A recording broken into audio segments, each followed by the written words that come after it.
बेइज्जती या शुद्ध हिंदी में कहूँ तो अपमान कभी हुई है तुम्हारी? ज़रूर, कभी ना कभी तो ज़रूर हुई होगी।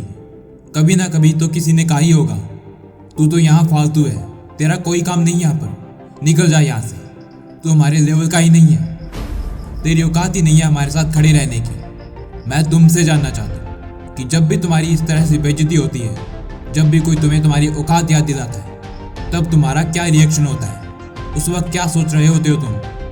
आई नो, गुस्सा आता होगा ना, बुरा लगता होगा, पर अगर मैं तुमसे कहूँ कि अपमान भी जरूरी है, क्योंकि वक्त ने सबको बताया है, जब जब जो भी इंसान आसमान की ऊंचाई तक पहुंचा है ना, उसका कभी ना कभी तो मजाक जरूर बना है, और बेइज्जती भी कई बार हुई है।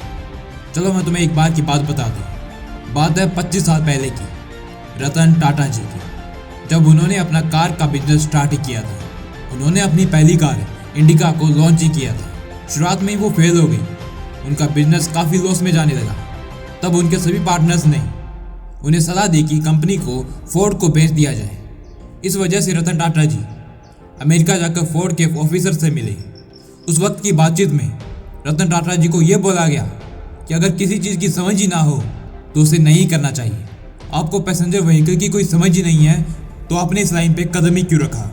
और यह भी कहा कि हम आपके इस कार मोटर बिजनेस को खरीद कर आप पर एहसान कर रहे हैं। तब रतन टाटा जी ने बिना किसी हिचक के, बिना किसी गुस्से के उनसे कुछ नहीं कहा।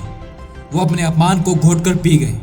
उस वक्त रतन टाटा जी बहुत उदास हुए थे और इस वजह से रतन टाटा जी ने अपनी सर्विस को बेचने से मना कर दिया। और पता है, तब उन्होंने बदले के बारे में नहीं सोचा, बल्कि अपनी कमियों को सुधारने के बारे में सोचा और अपना पूरा काम, अपना पूरा ध्यान अपने कार बिजनेस में लगा दिया।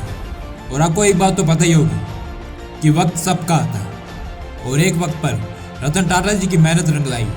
उन्होंने टाटा मोटर्स को सफलता की ऊंचाइयों तक पहुंचा दिया और दूसरी ओर फोर्ड कंपनी का दिवालिया निकल रहा था। तब रतन टाटा जी के पास एक अच्छा मौका था अपनी बेइज्जती का बदला लेने का, लेकिन नहीं, उन्होंने ऐसा कुछ नहीं किया, बल्कि इसका उल्टा उन्होंने फोर्ड कंपनी की मदद की।